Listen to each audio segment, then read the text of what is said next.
All right, welcome back. 10:15 right now. If you didn't know, this month is National Walking Month. This is something that was first introduced by the American Heart Association 16 years ago, and they did this to promote a healthy and active lifestyle. So they are walking the walk and talking the talk this morning for today's Your Healthy Family. Our anchor Lisa Greenberg is with meteorologist Trent Eric, and they're just strolling around Lakes Park today. You don't have to speed walk, right, Lisa? Nice stroll, get your heart pumping too. Right.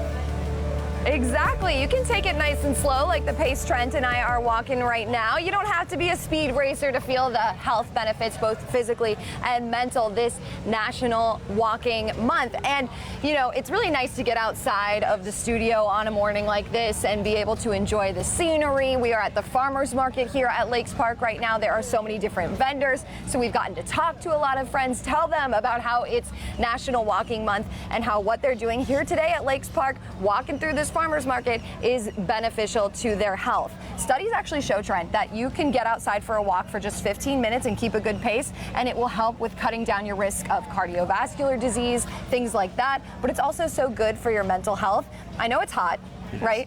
We're out here sweating, but I promise you there are so many benefits to this. In fact, I talked to a clinician at David Lawrence Centers for Behavioral Health about what they do to help people when they're in their treatment programs, whether it be for substance use or other mental health disorders. And she tells me that they actually implement walking into those treatment plans. Take a listen. You guys want to go right up here? Yeah. Walking is so simple, right? Anybody can do it.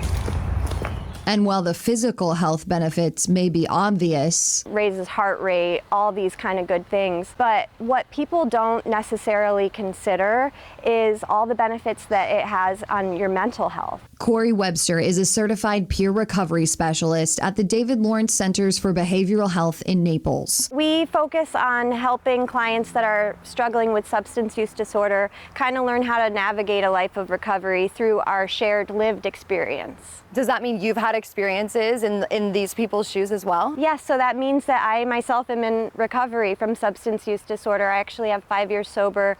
My sobriety date is December 16th, 2017. Congrats, that's so incredible. Well, I've had a profound experience, you know, as a result of, you know, learning how to navigate a life of recovery. And I actually used to be a client here at David Lawrence Center. And she uses walking as part of the treatment plans for her clients in their 28-day Crossroads program. We take the clients out pretty regularly on walks. So every time I facilitate a group, we're going for a walk before group and we're going for a walk after group. She says walking helps keep people present. Especially someone who's in recovery.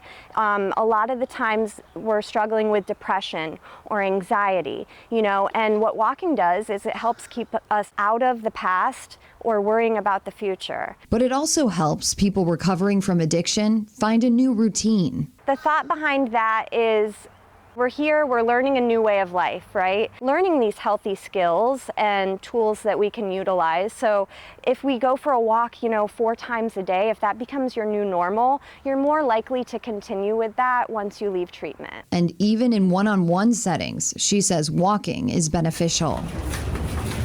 Instead of sitting in an office, we'll go walk around campus, you know? It kind of just lightens the mood, helps stay present, and it's just less stressful.